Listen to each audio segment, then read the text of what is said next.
Teteret, teret, teteret, Slash, slash, kuang, slash. kuang, kuang, kuang. Oke, assalamualaikum warahmatullahi wabarakatuh. Bismillahirrahmanirrahim. Jadi pada pembelajaran kali ini sepertinya kita akan ngebut 3 bab dan ini akan dipercepat karena mengingat sebentar lagi kita akan ulangan umum. Jadi ini materinya silahkan dibaca lagi dan ini hanya sebagai rincian saja materi yang belum kita pelajari. Jadi kita mulai dari bab 4 suhu dan perubahannya. Di situ ada cara mengetahui suhu benda dan perubahan benda akibat suhu. Kemudian yang pertama itu cara mengetahui suhu benda. Di situ ada jenis-jenis termometer, kemudian ada skala termometer. Nah, ini dia jenis-jenis termometernya. Jenis-jenisnya menggunakan termometer zat cair. Di situ ada di lab kita. Untuk sementara ada.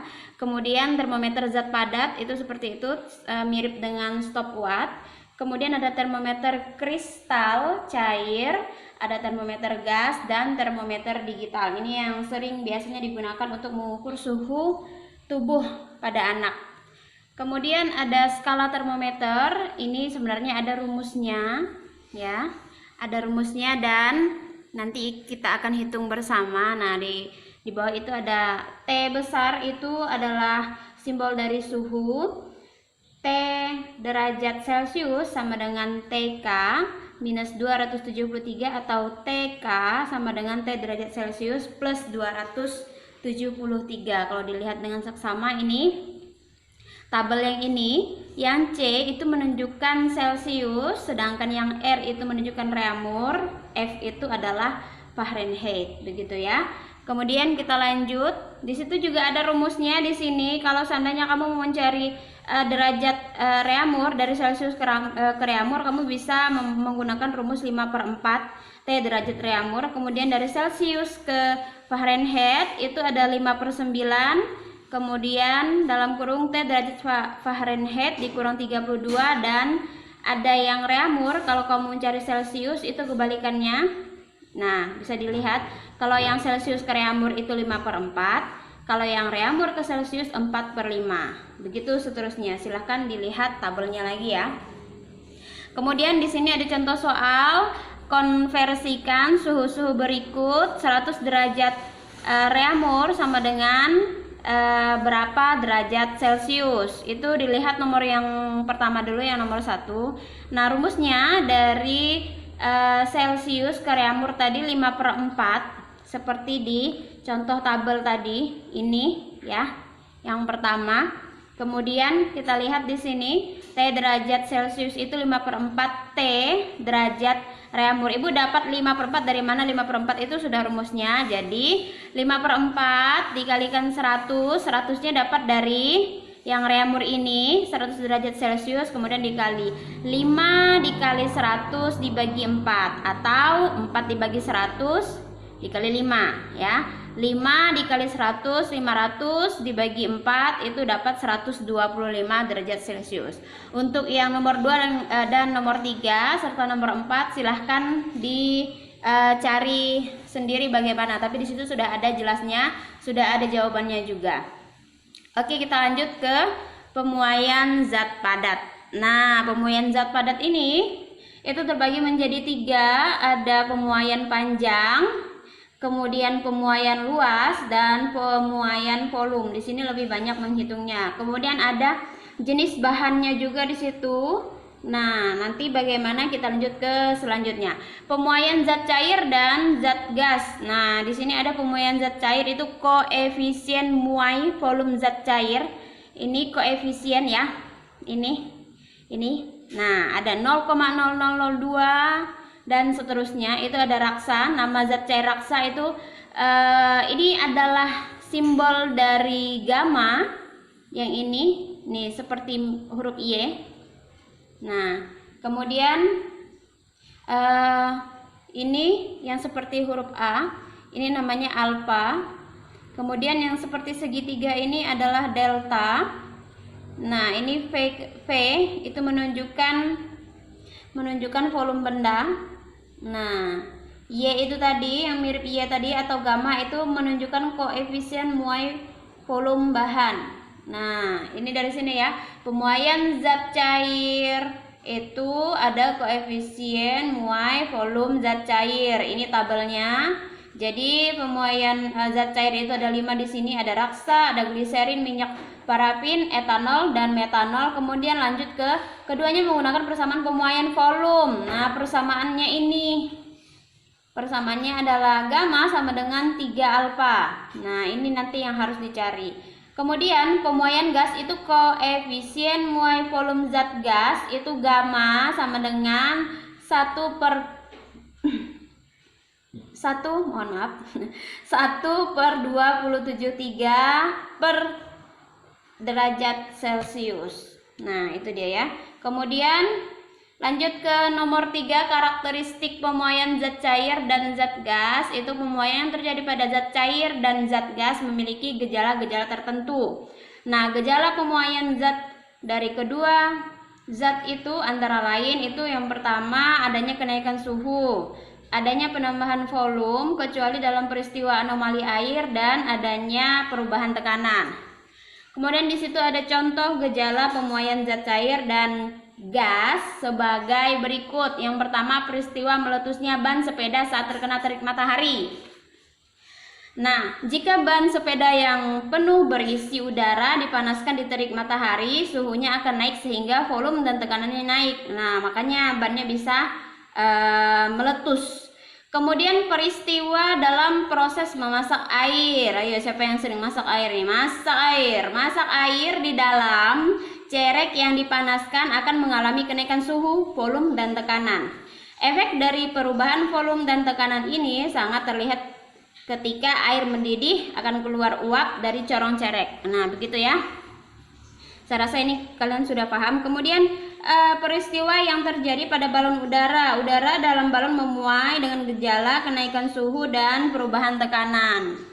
Lanjut ke contoh soal. Contoh soal. Oke. Nah, itu ya.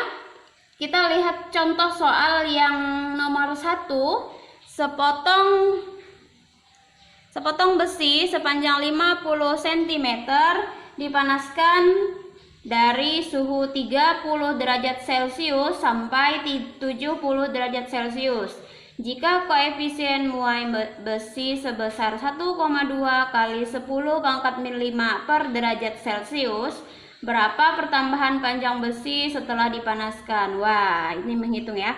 Oke, yang pertama ini LO. LO itu adalah panjang setelah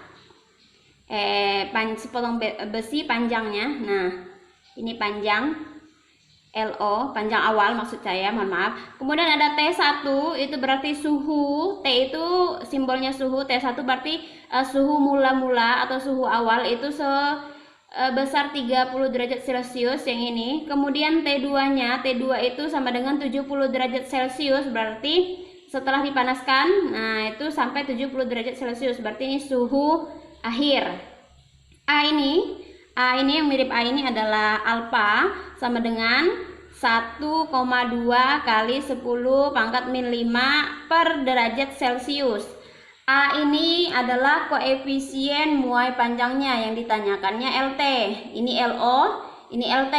Jawabnya delta T perubahan suhu sama dengan ini tadi ya, yang lebih besar dikurang yang lebih kecil. Berarti T2 dikurang T1 sama dengan 70 dikurang 30 adalah 40 derajat Celcius. Kemudian delta L sama dengan ini rumusnya LO alfa, LO dikali alfa dikali delta T. Meskipun di situ tidak ada tanda kalinya, tapi kalau sudah rumusnya seperti itu, ini otomatis akan dikali. LO-nya berapa? Di sini kita masukkan 50 cm. Kemudian alfanya berapa? 1,2.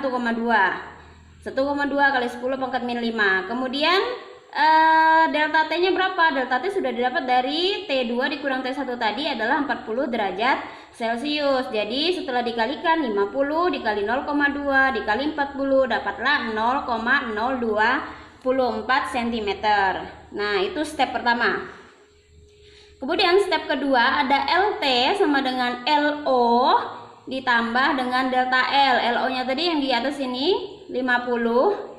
Sedangkan delta L yang kita cari barusan adalah 0,024 cm. Jadi 50 ditambah 0,024 cm sama dengan 50,024 cm. Jadi panjang besi setelah dipanaskan sebesar 50,024 cm. Oke, yang nomor 2 silahkan dipelajari sendiri. Kita lanjut ke kalor dan perpindahannya. Nah, di sini ada kalor dan perpindahan kalor. Ini kalor dan perubahan suhu benda, kemudian kalor dan perubahan wujud benda, ada asas Black, kemudian pengaturan suhu tubuh pada manusia dan hewan, kemudian ada teknologi yang memanfaatkan konsep kalor.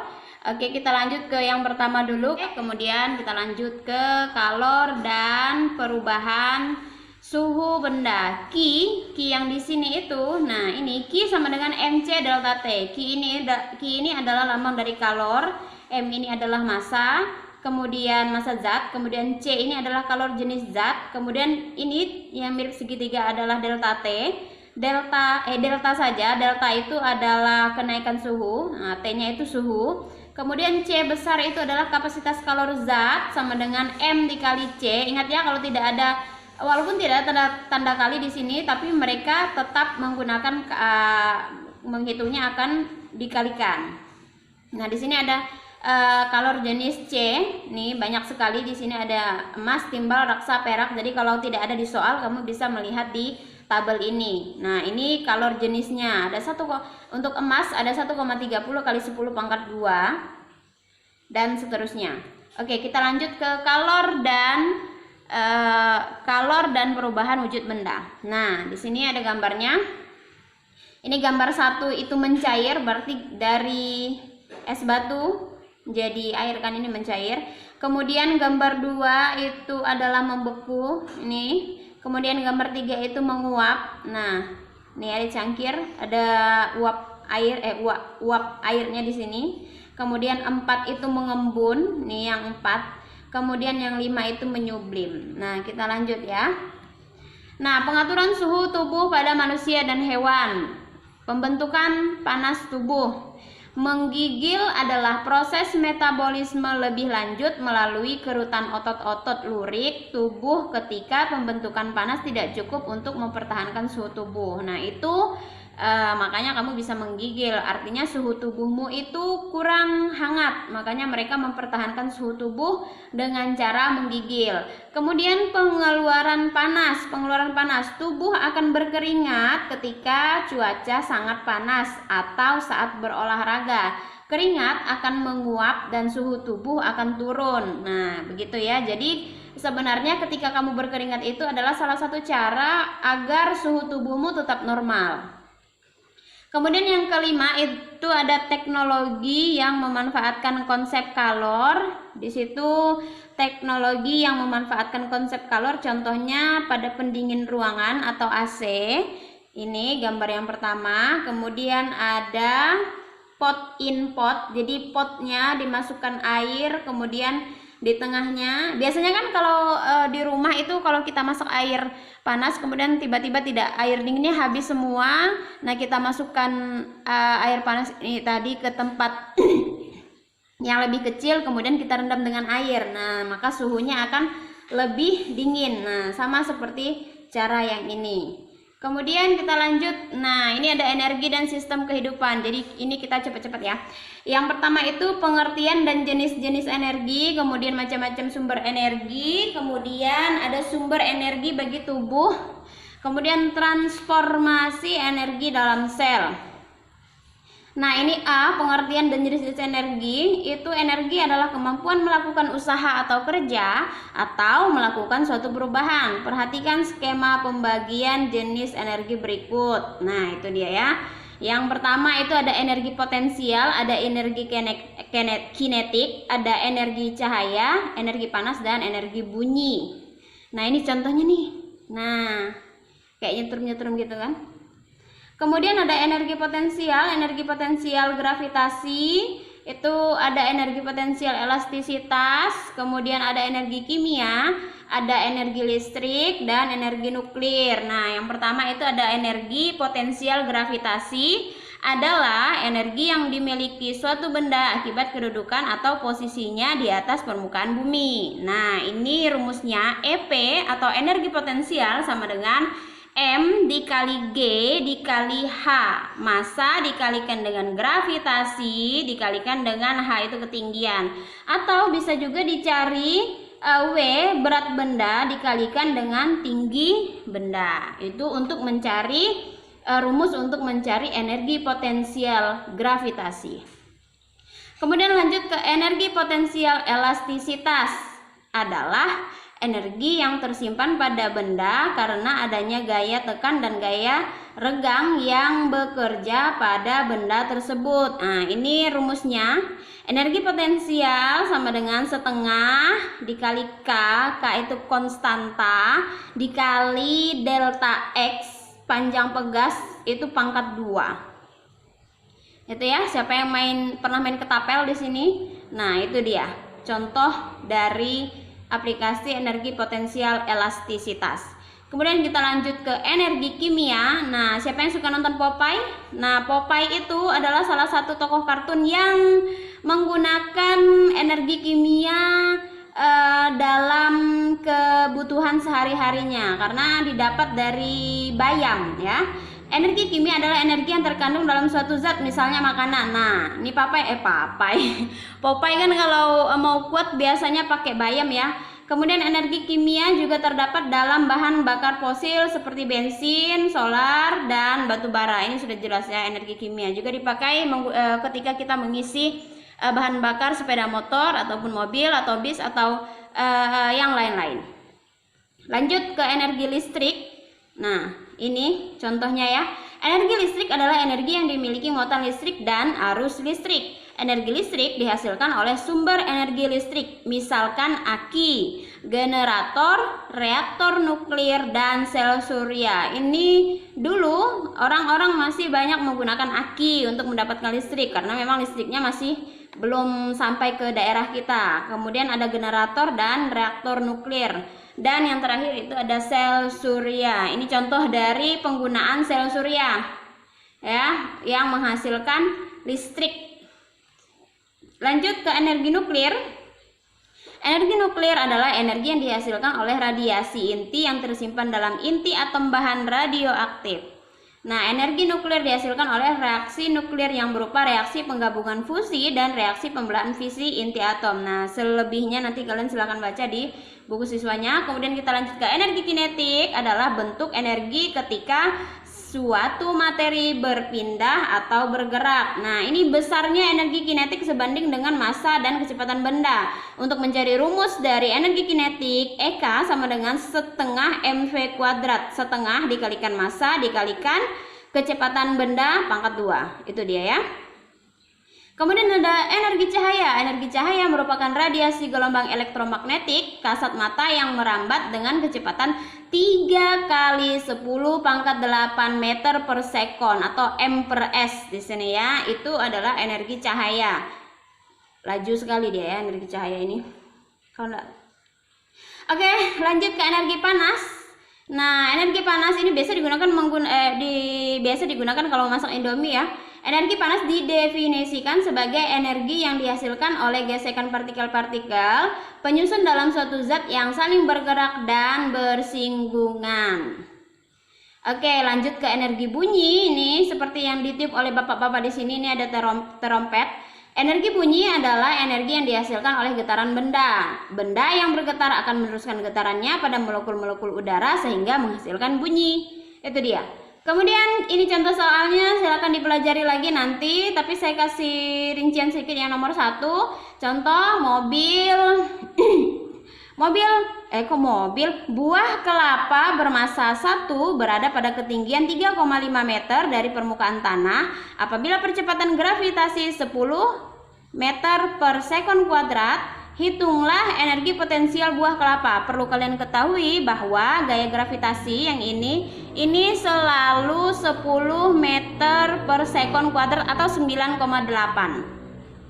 Nah, ini penyelesaiannya untuk mencari soal seperti ini, kamu harus tahu dulu nih apa yang diketahui. Diketahuinya itu yang pertama di sini ada M masanya, kilogram, kemudian hanya itu 1 kilo maksudnya di sini ya.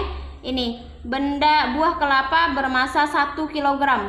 Nah, ini saya kurang ini ngetiknya, mohon maaf. Hanya itu atau ketinggian sama dengan 3,5 meter. Nah, ini 3,5 meter. G-nya, G gravitasinya ini yang sudah saya bilang tadi 10. Nah, tinggal dikalikan saja. Karena energi potensial itu sama dengan massa kali astagfirullahaladzim. Massa dikalikan gaya gravitasi dikalikan dengan ketinggian. Jadi 1 dikali 10 dikali 3,5. Hasilnya 35 Joule. Joule ini adalah satuan dari energi potensial. Ya. Yang soal nomor 2 sama, cuma beda rumus, tinggal dikalikan saja. Oke, kita lanjut ke macam-macam sumber energi. Itu ada sumber energi yang tidak terbarukan dan sumber energi yang terbarukan. Itu yang tidak terbarukan merupakan sumber energi yang ketersediaannya terbatas dan sulit untuk diadakan kembali. Contoh itu minyak bumi, gas alam, dan batu bara. Kemudian ada nuklir, itu sumber energi yang tidak terbarukan. Lanjut ke sumber energi yang terbarukan. Ini adalah sumber energi yang dapat digunakan terus-menerus karena ketersediaannya dapat diusahakan kembali. Sumber energi yang terbarukan itu matahari, setiap hari matahari ya. Kemudian ada air, selalu ada air, dan angin. Angin. Oke, C. Sumber energi bagi tubuh itu yang pertama karbohidrat, kemudian protein, dan yang ketiga lemak. Ini saya rasa kalian sudah tahu semua, sudah paham. Kemudian karbohidrat itu jenis-jenisnya ada monosakarida, contoh glukosa, fruktosa, dan galaktosa. Kemudian ada disakarida, contohnya sukrosa, maltosa, dan laktosa.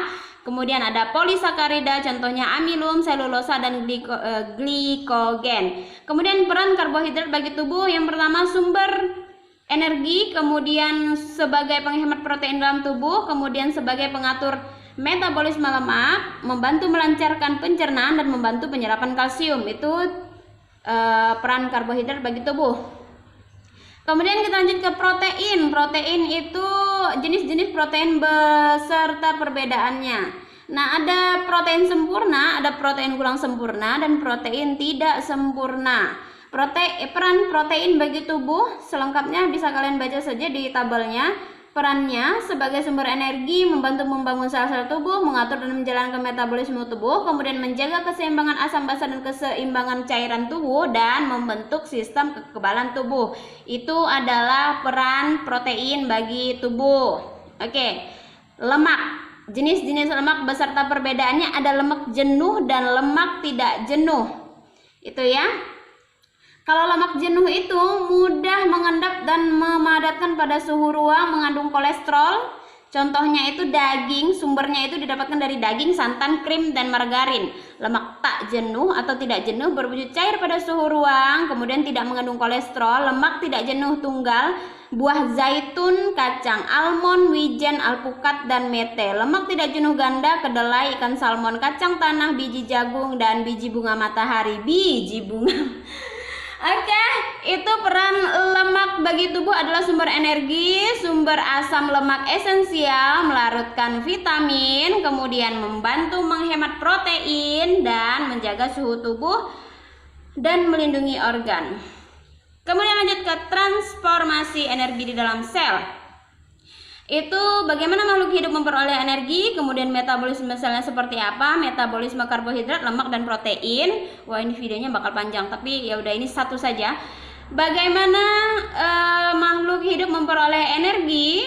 Itu ada metabolisme, yang pertama anabolisme atau sistem fotosintesis pada hewan, kemudian pada tumbuhan, mohon maaf. Kemudian ada katabolisme atau respirasi. Nah, itu oksigen, respirasi, ini proses pernafasan. Kemudian metabolisme karbohidrat, lemak, dan protein. Ini skemanya, silahkan dibaca, silahkan dilihat. Dan akhirnya habis. Sekian dan terima kasih. Jangan lupa belajar, dibuka lagi buku LKS-nya. Semoga bermanfaat. Assalamualaikum warahmatullahi wabarakatuh. Alhamdulillahirobbilalamin.